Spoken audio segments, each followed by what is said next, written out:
Buenos días, buenas tardes, buenas noches, dependiendo de dónde nos escuchen y a la hora que nos escuchen. Estamos en una nueva sesión de Conversatorios Leak. Esta vez vamos a tocar un tema que tiene mucho que ver con con el quehacer que a todos nos vincula. Y este tema ya tenía relación con el anterior, pues en el trabajo que expusimos al final del podcast anterior, eh, el trabajo del exconvento, ya tenía una vinculación muy directa con lo que es nuestro tema de hoy, la precariedad, y este será abordado desde diferentes perspectivas.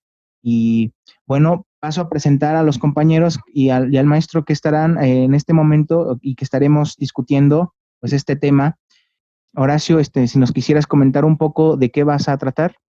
Sí, hola. Bueno, mi tema específicamente tiene que ver con un texto escrito por el cineasta brasileño Glauber Rocha llamado Estética del Hambre, el cual sirvió como manifiesto en los años 60 junto al movimiento Tropicalía de esos tiempos como para establecer un tipo de cine que hacía referencia hacia trabajar con la precariedad tal cual, con los elementos que había debido a que las grandes producciones europeas y americanas capitalizaban y tendían como a utilizar los sistemas financieros como para inflar películas de alguna forma. Entonces, básicamente se me hace como una forma también de conectar con ideas que tienen que ver con diferentes autores que hablan de lo latinoamericano y bueno, más que nada también porque es como de lo último que he estado como indagando como parte de mis investigaciones.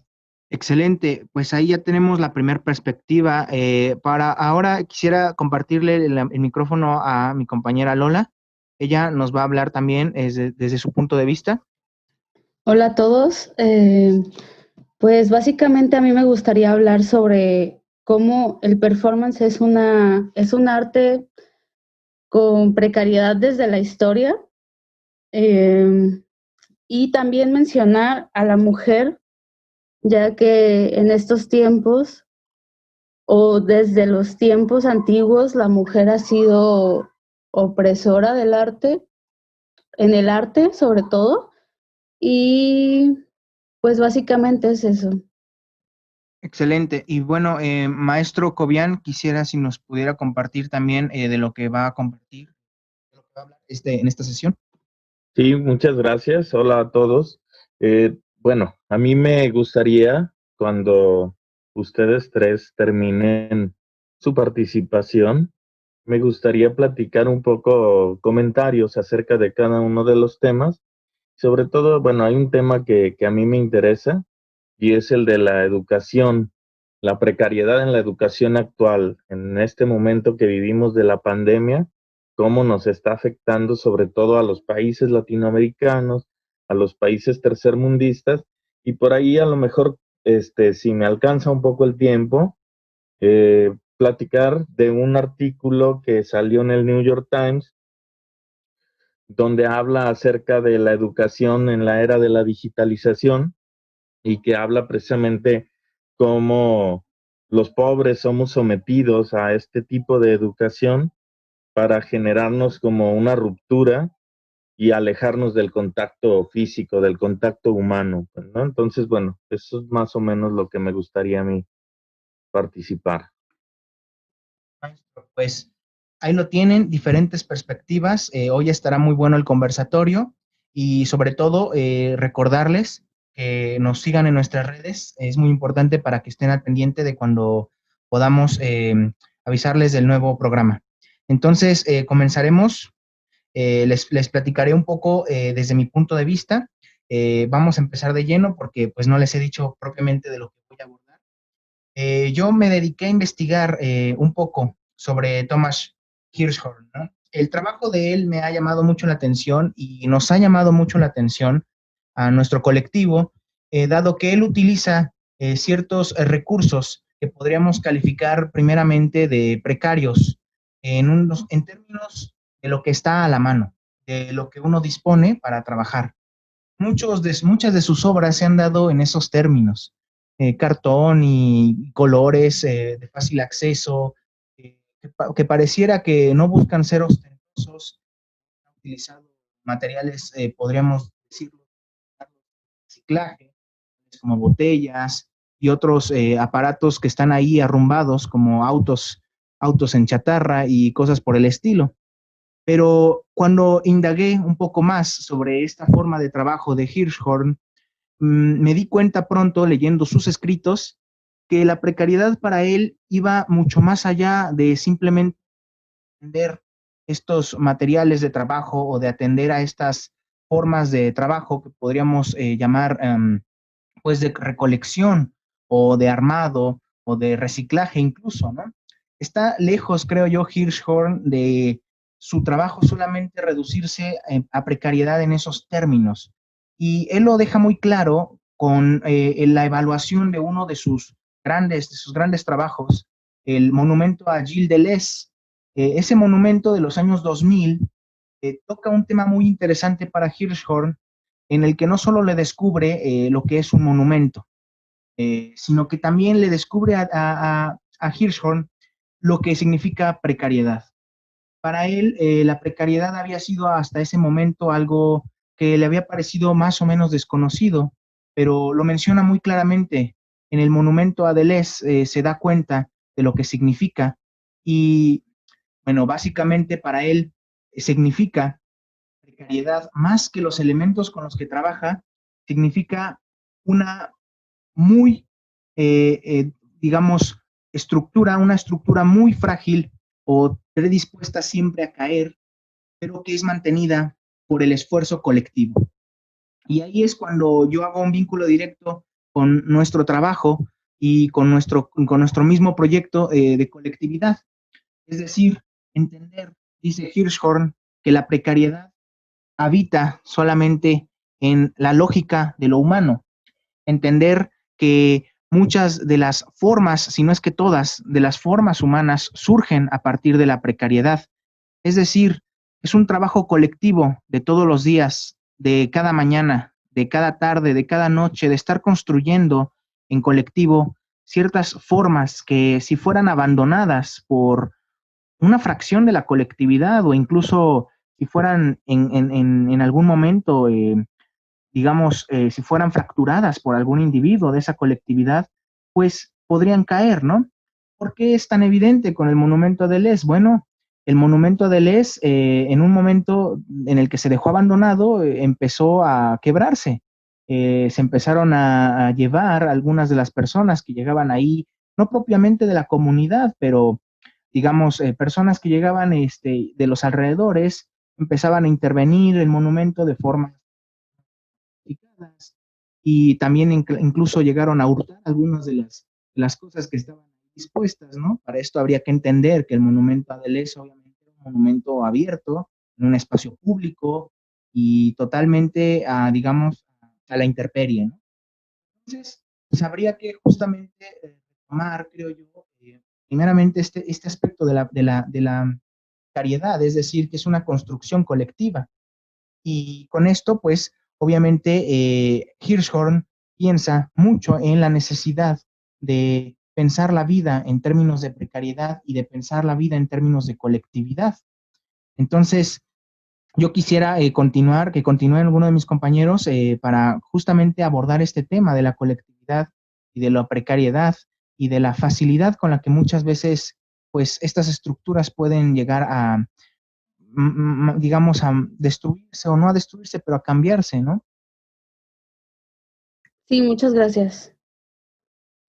Yo quisiera compartirles, igual que como mi compañero Esquerati, que también indagué sobre un artista que a mí en lo personal me parece importante en el performance y en el arte. Ella es Esther Ferrer, es una performancera que enfoca su trabajo en la precariedad, la historia de la mujer y el feminismo. Y hablaré esto más a fondo a continuación, pero principalmente quisiera comenzar contándoles cómo yo considero que aún siendo no una condición exclusiva del sistema del arte, la precariedad es una realidad que afecta a la vida de las condiciones laborales y las prácticas de muchos artistas. Para mí, por ejemplo, la precariedad, como aquí la entiendo, es otra cosa, es un producto enteramente del capitalismo que este sistema económico trae en todas las órdenes de las relaciones sociales y de las prácticas culturales, entre ellas el arte contemporáneo por excelencia. Claro que hay muchas clases de contemporaneidad, sin embargo, vivir como un contemporáneo consistiría más bien en vivir la creencia del futuro, que el futuro empieza realmente ahora, y que las tareas que comprometen el tiempo presente vienen cargadas del futuro. Un poco lo que decía también Scherati, ¿no? ¿Cómo, cómo hacemos que la colectividad funcione en esta precariedad? Por ejemplo, las artes performáticas fueron siempre perfectamente efímeras ante la investigación de las técnicas y el registro del sonido y la imagen. Pero incluso ahora un registro es una mera documentación, no la obra misma, que solo existe en el tiempo de su ejecución. No obstante, la condición precaria del arte contemporáneo es una propiedad específica de nuestro tiempo y ahora de nuestra cultura. Es una condición propia de la modernidad, una variante del futurismo, dominante que también tiene una evidente impregnación del tiempo nuevo, esto que nos está tocando vivir ahora. Mas, sin embargo, considero que la performance para mí es el arte más precaria de la historia, ya que puede realizarse en cualquier lugar y de la mano de cualquiera, lo que convierte es un medio absolutamente democrático, buscar la libertad del espectador como la del artista propio. La performance, afirma Esther Ferrer, es un arte del tiempo, del espectador, de la presencia. Ellos me miran y yo los miro, su presencia refleja la mía y viceversa. Esther Ferrer hizo una de las acciones donde formaliza un par de preguntas que a mí me gustaría mencionárselas.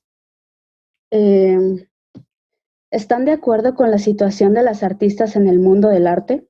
¿Y la desigualdad de género hace más precaria a la artista? ¿Qué falta y qué sobra en el mundo del arte respecto a las situaciones de la mujer artista? ¿Cuál es, en general, la situación de la mujer en el arte? Yo considero que la precariedad general es más grave desde la crisis actual del mundo, pero sobre todo cuando eres mujer, en el caso de las mujeres es más dramático. Incluso artistas reconocidas que venden mucho y muestran su trabajo, también muestran un perfil bajo, un perfil de no molestar. Yo creo que falta de todo. Ya ser artista latinoamericano es una lacra, seas hombre o mujer.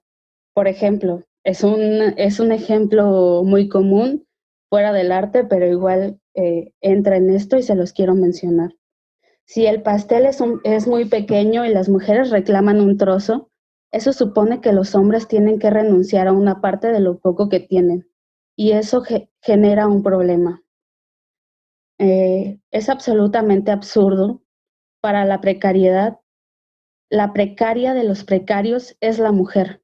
Es difícil separar la lucha feminista y el terreno artístico que a medida estamos defendiendo nuestro propio yo y nuestra propia identidad, porque también estamos defendiendo la visibilidad social de la nueva imagen, de un nuevo ser mujer, como todos los derechos, con capacidad de reaccionar, con la capacidad de intervención y tomar decisiones.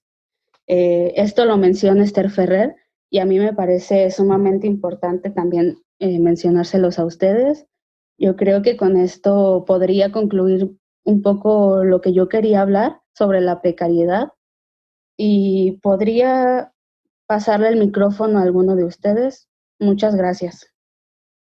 Sí, muchas gracias por la intervención. También a ti, Scherati. Creo que va muy de acorde, ¿no? Como de que las conexiones de cómo empiezan desde los significados y cómo va también trastocando como en problemáticas sociales, ¿no? Y específicamente el tema que menciona Lola se me hace como algo como súper importante que realmente se tiene que poner sobre la mesa, ¿no? O sea, como esta cuestión de la igualdad y como conceptos que hace años tal vez no se hubieran pensado, ahorita se están planteando, y creo que también esa visibilidad pues puede conllevar, ¿no? Como a cambios en el sistema tal cual, en las estructuras tal cual, hackearlas, ¿no? Y bueno, o sea, como continuando así como con como con las intervenciones de cada uno, bueno, yo voy a hablar sobre específicamente la estética del hambre de Glauber Rocha.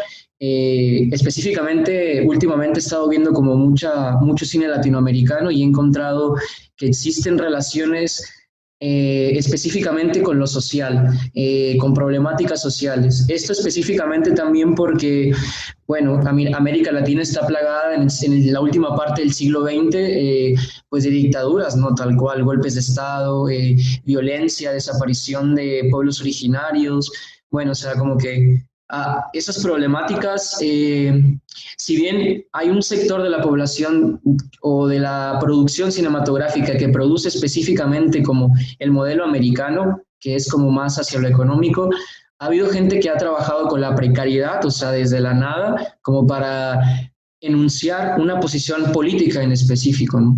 Y creo que se me hace también interesante pensar el término como algo identitario, porque, bueno, voy a leer una parte como de la estética del hambre, que dice así. La primera parte dice: mientras América Latina lamenta sus miserias generales, el extranjero cultiva el sabor de esa miseria, no como síntoma trágico, sino como dato formal de su campo de interés. Ni el latino comunica su verdadera miseria al hombre civilizado, ni el hombre civilizado comprende verdaderamente la miseria del latino. Hasta hoy, solo mentiras elaboradas de la verdad, exotismos formales que vulgarizan problemas formales. Consiguieron comunicarse en términos cuantitativos, provocando una serie de equívocos que no terminan en los límites del arte, sino que contaminan el terreno político en general.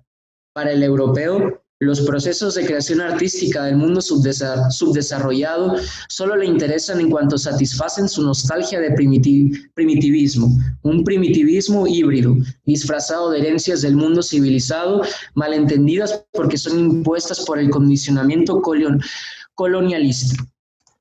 Bueno, esa es la primera parte, ¿no? Que ya desde ahí, o sea, creo que ya pone en velo una situación que no le corresponde a un país. Él hablaba específicamente de Brasil, ¿no? Y específicamente del Brasil de la dictadura de los años 60 a los 70. Fue como del 68, 69, como del 73 más o menos la dictadura en Brasil, ¿no? En el cual se persiguió como a intelectuales, a músicos, simplemente por el hecho como de estar en contra, ¿no? Y bueno, poniendo esto sobre la mesa, también se me hace interesante entender que creo que ciertas piezas del arte contemporáneo, como que provienen específicamente de Occidente y específicamente también como del norte, creo que tienen que ver con una noción de querer entender el mundo desde los objetos cotidianos que están, pero no sin una noción de lo que realmente significan en los contextos y cómo se vivencian esos objetos específicamente, ¿no? Es decir, que creo que tiene más coherencia que alguien hable como de hambre, como de miseria, o sea, de gente que realmente lo ha pasado, como, no sé, como gente a lo mejor que, pues para ellos, por ejemplo, o sea, la seguridad es algo como de que sí está garantizado en algunos lugares, en la mayoría, diría yo, estabilidades económicas, salarios como suficientes como para llevar una vida autosuficiente, o sea, creo que está también ahí como una discrepancia, ¿no? Que creo que evaluando mucho de la teoría que empecé a leer de arte latinoamericano, pero previa a eso estaba como muy influenciado como por los movimientos de arte conceptual, los movimientos de arte fluxos que sucedieron, perdón, como en los años 60. Creo que también al acercarme como a la región de la que soy parte, me he entendido más que la práctica artística tiene que ver más con esa noción de identidad, pero a su vez también como un reflejo como del otro, ¿no? Y bueno, voy a leer otra parte como del texto para seguir avanzando en mi intervención. Y dice: el proceso internacional de América Latina es todavía un caso de cambio de colonizadores, siendo que una liberación posible estará todavía por mucho tiempo en función de una nueva dependencia. El hambre latina, por esto, no es solo un síntoma alarmante, es el nervio de su propia sociedad. Ahí se encuentra la trágica originalidad del cinema novo, del cine mundial. Nuestra originalidad es nuestra hambre y nuestra mayor miseria es que esta hambre, siendo sentido, no es comprendido. Y bueno, o sea, bueno, también como que conecto mucho con la realidad como de del presente, pero también como de nuestro país, pero también como del pasado, ¿no?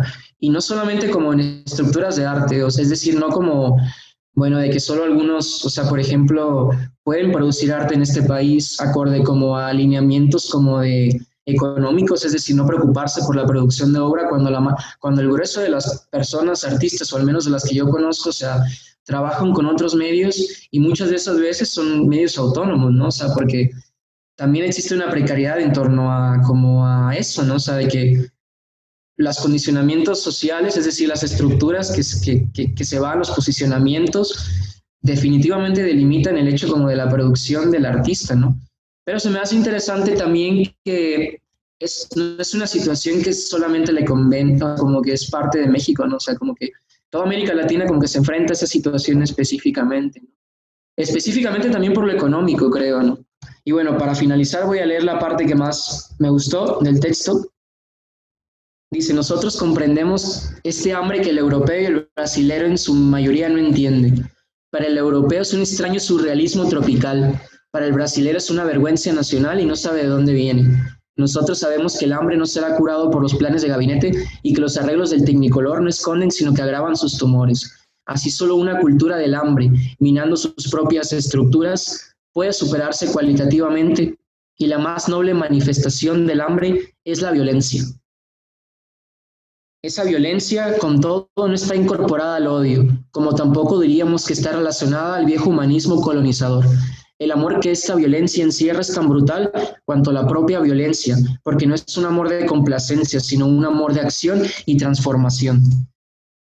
Y bueno, o sea, creo que ahí te da una cachetada, ¿sabes? O sea, como de que te dice que realmente no se trata como de denuncia, sino se trata como de transformar el lugar en donde estamos y en donde vivimos para bien. Y ahí es cuando realmente me doy como, bueno, desde mi punto personal es donde yo he entendido mucho la práctica artística, específicamente el video, que es lo que trabajo, como en generar diferentes dinámicas como para tratar de enunciar situaciones específicas de un contexto para su mejoramiento, ¿no? Porque, bueno, o sea, a raíz de todo esto que he leído, la única pregunta que me he hecho y que he reforzado es, bueno, si el cine no puede ayudar a transformar la realidad o a vislumbrar otra realidad, pues entonces no sé cómo, para qué es, ¿no? Y creo que también aplica al arte tal cual. Y bueno, esa sería mi intervención. Ok, muy bien. Pues bueno, se puso candente el asunto porque sí, es bastante interesante las posturas que cada uno ha planteado hasta este momento. Algo que me parece interesante, podemos conectar en los tres temas, ¿no? Hirschhorn, en performance, y ahora en esta, perdonen, deje ver cómo se llama, la estética del hambre, de Glauber Rocha. Lo que podemos encontrar es que nos habla de política. La política es algo como muy importante y que tiene supremacía en esto, digamos, pues, ¿no? Porque veamos, pues, Hirschhorn no trabaja con materiales precarios, con materiales fáciles de acceder, solo por lo fácil, como decía Scherati. Es decir, no lo hace solamente porque es lo que está a la mano y eso es lo que puede utilizar, sino que también tiene una carga política y económica muy grande. Ahí quisiera conectarlo con esto, con lo que cerró Horacio, donde hablaba de transformar la realidad. Y creo que ahí es donde está el poder transformador del arte en general. O sea cual sea el medio, el poder transformador está en comprender que es una herramienta política el arte, ¿sí? Que podemos hacer un comentario, que podemos hacer una crítica y que podemos incluso transformar la realidad con estos pensamientos, pues, ¿no? obviamente, bueno, viene un problema y es un problema, digamos, muy europeo, americano, es decir, de las grandes potencias, que es el pensar que las transformaciones son gigantescas, ¿no? Que son avasalladoras y que los cambios se dan así como en las películas de Hollywood, ¿no? De un momento a otro ya se generó un cambio y no es así. Los cambios son poco a poquito, pequeños, pues, ¿no? Por ahí me recordó, yo utilizo en mis clases una teoría que me gusta mucho, que se llama la teoría de los elementos de celebración artística, que es una teoría desarrollada por un performer francés que se llama Richard Martel y que en uno de sus puntos habla de las pulsiones y especifica, bueno, lo divide en dos y uno de esos puntos en que divide las pulsiones es la pulsión marxista, es decir, la pulsión económico-política y todas las pulsiones como seres humanos y como seres sociales, todas nuestras pulsiones están cargadas de un valor económico y político, pues, ¿no? Entonces, por ahí me llamó la atención esto porque creo que ahí es donde podemos relacionar, o al menos yo relaciono lo que lo que estamos hablando el día de hoy, ¿no? Y las posturas que cada uno hemos planteado. Eh, digamos que voy a cortar para poder hablar del otro tema, un tema que me interesó mucho cuando pues, se propuso trabajar con este tema de la precariedad. Bueno, es la educación, ¿no? Es la situación, pues, de salud económica, política, social que estamos viviendo en todo el mundo en este momento y que bueno, desgraciadamente nosotros, creo que una cosa que me ha parecido muy triste es que nosotros, la mayoría, seguimos volteando a ver a Europa y volteando a ver hacia el norte, pensando en que nuestra economía se debería de reactivar de la misma forma en que las de ellos, y no volteamos a vernos a nosotros mismos y pensar que no somos iguales. O sea, desde ahí plantearnos y ver que hay una enorme diferencia y que entonces obviamente la transformación o el cambio va a ser distinto, pues, ¿no? Entonces, eso lo he estado como pensando y como decía al principio, eh, vi un artículo que publicó recientemente el periódico norteamericano, el New York Times, en donde habla, el título del artículo es La educación digital es para los pobres y los estúpidos. Desarrollan, digo, el tema ya de entrada suena muy fuerte, desarrollan el tema hablando de que las grandes potencias, las familias más ricas, las escuelas más poderosas, no están participando de la misma forma que los demás, sino que ellos sí tienen clases presenciales, este, digamos, cuidándose, teniendo sus propias reglas o sus propias normas, alejándose sobre todo de las redes sociales, alejándose sobre todo del uso de lo digital, de los celulares, de las computadoras, de todo esto, porque el artículo plantea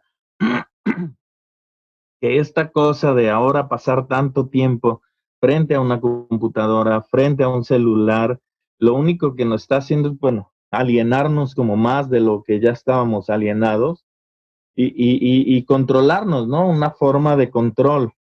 Y vamos, el artículo muy crítico y no plantea, vamos, ni una conspiración, ni plantea que la enfermedad no exista.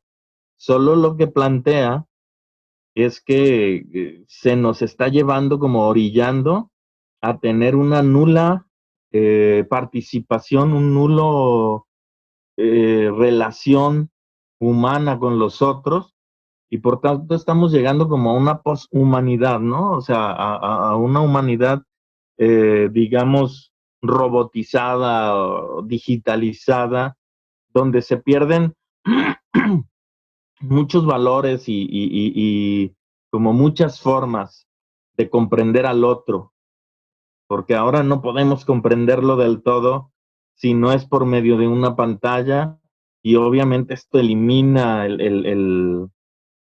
como lo humano, el lado humano de las cosas, pues, ¿no? Y me parece muy triste o me parecía, bueno, lo que yo quería comentar acerca de esto, es como, bueno, en Latinoamérica, específicamente, bueno, en nuestro país, leía hace un par de días cómo eh, la, digamos, las personas tuvieron que ir a pedir préstamos para poder comprar computadoras, para poder comprar televisiones, para poder tener el equipo necesario para que sus hijos tomen las clases. Y bueno, ahí viene el otro problema. Digamos que la gente ya hizo su esfuerzo y su lucha de su parte, pero ahora, ¿qué tanto va a funcionar la educación con estos nuevos medios, con estas nuevas formas, pues, ¿no? ¿Hasta dónde nos va a llevar? Entonces, me parecía interesante, pues, ¿no? Vivimos en una precariedad y creo que como artistas lo que tenemos que hacer es comprender esa precariedad, entender nuestro contexto, pero tal cual, como decíamos hace un momento, no trabajar con esos materiales o no trabajar con ese contexto inmediato solo porque sí, solo porque está ahí, sino porque lo entiendo y sé que la forma de transformar mi mundo, mi entorno, es a través de esa precariedad, es a través de un grito, de una consigna política que va a ir implícita en mi trabajo, pues, ¿no? En esta forma de trabajar precariamente, pues, ¿no? Vamos, el cine latinoamericano, yo recordaba cuando Horacio platicó de este movimiento, también en los años 60 hubo un movimiento llamado los superocheros aquí en México, que trabajaban muy similar, es decir, de lo que trabajaban era de un cine precario, con cámara Super 8, con las posibilidades que te daban estas cámaras y obviamente dando resultados muy creativos, pues, ¿no? Entonces me parece que sí, el cine se ha usado como un recurso político y como un recurso que tiene que ver con la precariedad. El performance, como decía Lola, es un medio que también parte de la precariedad, porque lo que hay es el cuerpo y el espacio, y con eso es con lo que hay que trabajar, ¿no? Y por otra parte, y ya para terminar, bueno, está la instalación, digamos, que es eh, pues, lo que predomina en el trabajo de Hinchcott, y que también tenemos ejemplos de arte precario, pues, ¿no? Desde el arte povera, el Fluxus, el dadaísmo en algún momento, es decir, movimientos que trabajaron y que han trabajado precariamente con materiales que están a la mano, pero que siempre es importante recordar que esas acciones, esas instalaciones, ese cine tiene unas intenciones políticas y unas intenciones de transformar el entorno, ¿no? Pues esa sería mi participación. Pues como decíamos ahorita, ¿no? Lo interesante es esta cosa de cómo une a todos los temas o las posturas que platicamos cada uno el día de hoy, cómo las une la política y lo social, ¿no? La problemática social. Por ahí ahorita Horacio nos platicaba que sería bueno como aterrizar el tema a la situación que estamos viviendo en la actualidad y cómo nos enfrentamos con los medios artísticos a esa realidad. A mí solamente digo, también como para cerrar mi participación, me gustaría señalar una cosa, que por ahí también Horacio medio tocó un poquito cuando estaba en su participación. Desgraciadamente, cuando uno está a favor de los medios alternativos, entre comillas, o de los medios pues no tradicionales en el arte, y digo entre comillas, porque ya son tan viejos, es decir, ya tienen más de 100 años utilizándose, que ya no son medios tan alternativos, pues, ¿no? Es decir, ya también son medios que tienen bases bien cimentadas de cómo se trabaja con ellos. Pero cuando se trabaja desde estos medios, no es que estemos diciendo que estén mal los otros medios, es decir, a mí no me parece para nada mal pintar o hacer escultura o trabajar con cualquiera de estos otros, la gráfica, etcétera. Sin embargo, creo que lo que hay que tener bien claro es que mientras más tradicional es el medio, menos potencia tiene, porque obviamente ya está como, digamos, digerido por la sociedad, es decir, todos vamos a una galería, a un museo y vemos una pintura y sabemos que eso es lo que debe de haber en esos lugares y no nos cuestionamos nada porque ya sabemos, más bien pensamos en si es bonita o es fea la pintura porque nos han enseñado esos valores, pues, ¿no? Los valores que tienen que ver más con la belleza. Entonces, no es como estar en contra de esos medios, sino solo entender que cada medio tiene su propia realidad y su propia finalidad. Y entonces, bueno, es decir, los medios tradicionales funcionan perfecto para crear objetos de consumo, es decir, para crear mercancía en el arte. Y no está mal, es decir, bueno, pues al final necesitamos dinero y puede ser una forma de obtener el dinero, sabiendo perfectamente que bueno, si mi finalidad es transformar la realidad, tal vez es más fácil que toque fibras con un performance o con un video o con alguna acción de otro tipo que con una pintura, porque la pintura ya está como más normalizada, digamos, ¿no? Entonces, sí quería como cerrar con esta parte. Aparte, bueno, pintar es una acción totalmente política, pues, ¿no? Es decir, si voy a pintar y quiero hacer una cosa, o sea, quiero hacer un reclamo social o quiero, pues también pienso qué materiales son los adecuados para esto, porque si yo utilizo una loneta de algodón, un lino, un óleo, incluso un acrílico, pues ya estoy utilizando materiales que tienen una carga mercantil. Es decir, la intención de estos materiales es convertirse en un artículo de venta, que el comprador sepa que está comprando un artículo que tiene materiales que van a perdurar y que son los adecuados, que trató la tela de la manera adecuada.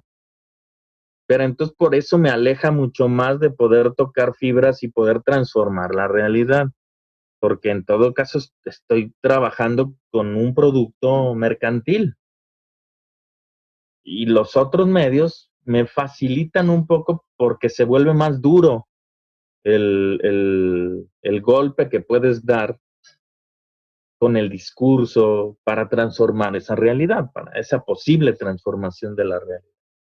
No sé, bueno, me parecía como importante decir esto. Quiero mencionar algo. Hace un momento nos decías que nos es común ir a alguna galería o algún museo y solamente mirar lo que ya está expuesto y no preguntarnos nada. Y con esto también igual me gustaría concluir sobre lo que yo hablé, en que no nos preguntamos el por qué siempre se expone más o se habla más de los hombres artistas, ¿no? ¿Por qué las mujeres artistas no tienen sí tienen la trayectoria, pero no tienen esta historia que las hace importantes? Por ejemplo, también sobre lo que decía Horacio en el tema actual y lo que estamos viviendo ahora, como en Guadalajara, antes justo de la pandemia, se hizo una marcha súper importante de mujeres donde acudieron muchas mujeres que no se había visto antes en Guadalajara y a la siguiente semana nos encierran a todos y se deja de hablar de eso, ¿no? O sea, fue tan importante, pero no importó tanto para que se hablara más. Y creo que siempre pasa lo mismo. No nos preguntamos el, ¿cómo se dirá? Mm, Pues sí, el, el punto en la mujer en la historia del arte, tal cual, ¿no? Creo que con eso me gustaría concluir este tema. Igual si alguien más quiere opinar sobre esto, adelante. Sí, yo creo que también eso es mucho de lo que busca el arte latinoamericano, ¿no? O sea, como de que romper las hegemonías, pues. O sea, porque también el patriarcado tal cual pertenece a una hegemonía, ¿no? Que ha sido implantada, ¿no? Y entonces también es una hegemonía que se nos ha implantado como sociedad y que de alguna forma, o sea, como tú dices, Lola, ¿no? O sea, como de que ha segregado específicamente a las mujeres y a la producción de las mujeres específicamente, y la importancia también, ¿no? Yo personalmente quisiera decir que una de mis artistas favoritas y de mayor influencia es Ana Mendieta, y bueno, o sea, sus formas es de trastocar tal cual la política y la realidad. Creo que trata de eso específicamente, de vencer las hegemonías, pues, que están establecidas. Es decir, que también yo creo que recientemente he visto como de que, bueno, porque sigo a varias plataformas digitales de museos y lugares culturales en América Latina, en donde he visto como una mayor presencia retrospectivas en torno a la obra de las mujeres. Y específicamente algo que se me ha hecho muy interesante es que son diferentes formas de vencer a las hegemonías tal cual. Hace poquito chequé un museo que está en Buenos Aires y un artista hizo una instalación de bibliografía solamente del género feminista, de la lucha feminista tal cual y los conceptos.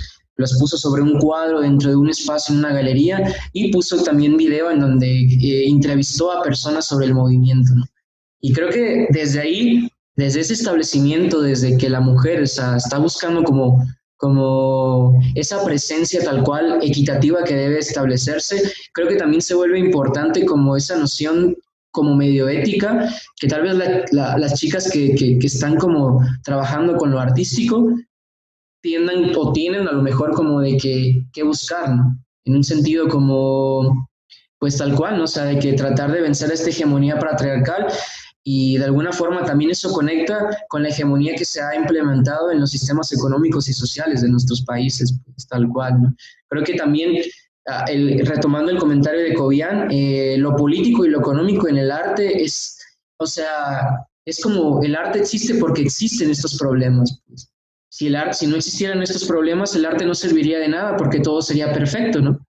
Es decir, no tendría una función en especial, pero como siempre, bueno, al menos en la historia se han presentado estas problemáticas y recientemente en nuestra historia, creo que también es importante entenderlo como desde cada quien, desde nuestra trinchera. Tú, por ejemplo, o sea, como dices, ¿no? Como de la práctica feminista, la performance, establecer estos discursos en donde debamos, o sea, como quebrar, hackear a la hegemonía, pues, dominante.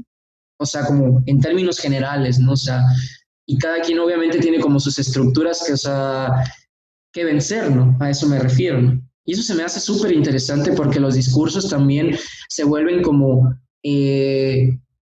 acciones, como decía Cobian, como videos, como performance, que debido a la naturaleza real del cuerpo, no hay otra, o sea, no hay forma de que te zafes de eso, ¿sabes? Y eso se me hace interesante porque, sinceramente, bueno, creo que la pintura y la fotografía ya no tienen ese impacto en las personas, ¿no? O sea, yo veo mucho cine y he comparado como de que las producciones que se hacían antes y las producciones, o sea, que se hacen ahora, y creo que se ha perdido también mucho eso de la representación y hemos capitalizado el cine como un producto, ¿no? Del cual hay que entrar y gastar 500 pesos en un combo para decir que fuimos al cine, ¿no? Entonces a eso me refiero, ¿no? De que creo que cada quien desde nuestra trinchera y específicamente por los países, o sea, por el país que nos tocó vivir y la región en la que estamos ubicados, creo que sí es importante como entender que, que se trata de eso, que es una lucha común de vencer a las hegemonías tal cual. Y creo que se me hace mucho más poético cuando en vez de denunciarlo, mejor propones algo, ¿no? Creo que la denuncia siempre, bueno, puede caer como quedarse en eso, pero creo que también una especie de denuncia es proponer otra realidad. Creo que hay un acto no nomás de denuncia, sino también de resistencia hegemónica más que nada, ¿no? Y bueno, cerrando como la participación, creo que aquí, si bien creo que las estructuras políticas o sea, y económicas aquí de la región de Guadalajara, pues delimitan los espacios a partir de cuántos contactos tienes, o sea, más que nada específicamente eso, ¿no? Como de la relación política y económica que nosotros tenemos como personas ante otras personas que están involucradas en espacios culturales, en colectivos que se generan, o sea, como sus propias instancias. Y entonces, para mí, creo que cerrando el tema, esta cuestión del producir arte no es como el buscar ser parte como de un grupo, ni tampoco como mercantilizable, pues, sino como un acto de resistencia a la realidad en la que estamos viviendo, ¿no? O sea, y como tratar de no, o sea, como de vencer tal cual, ¿no? A las hegemonías que están dominantes y como también al capitalismo específicamente a partir de acciones como individuales, ¿no? Desde nuestro contexto, pero también trastocar entre lo artístico y lo poético. Creo que son esos rasgos de cotidianidad que determinan también como nuestra enunciación específicamente. Bueno, pues yo quisiera también concluir con una serie de reflexiones. Partí desde Hirschhorn porque creo que me hizo llegar a una reconcepción de la precariedad. Hirschhorn, si entendemos, dice, la precariedad como colectividad, es decir, como una estructura poco estable que siempre está con tendencia a caer, pero que es una estructura que a fin de cuentas está sostenida por una colectividad. Eso es la precariedad para Hirschhorn y creo que ahí está la dimensión política, porque esa colectividad, ¿quién la sostiene? Esa es la pregunta que habría que hacernos, ¿no? ¿Quién sostiene esa estructura? En todo caso, tendríamos que responder que los que la han sostenido y la sostienen y la sostendrán están siempre en el orden de los menos, es decir, de aquellos que les hace falta los recursos, de aquellos que justamente carecen de una representación o que han perdido toda representación dada una excesiva representatividad en términos de imagen. Podríamos decir el exotismo, ¿no? Por ejemplo. Pero más allá de eso, no va a dejar de ser esa fracción de los menos y no de los más los que van a sostener esa estructura. Y entonces creo que ahí está la dimensión política, les mencionaba, porque podemos reconfigurar esa estructura, podemos reasignar la polaridad, es decir, que ahora los menos puedan por fin decir y hablar y no simplemente seguir a los más, ¿no? Y estas condiciones en las que la pandemia nos ha puesto, justamente creo que deben de detonar esa reasignación de polaridad, que va a implicar, tarde o temprano, también dejar de suplicar, dejar de rogar. Y es justamente ahí cuando vienen a mi mente las palabras de Horacio, cuando habla de justamente de esta propuesta, de esta denuncia que es a la vez resistencia, propuesta y que es a la vez un acto también, una acción, a veces podría ser violenta, pero no una violencia, como dice Horacio, que se asimila o se podría asimilar justamente con una violencia que quiere destruir, sino es una violencia constructora.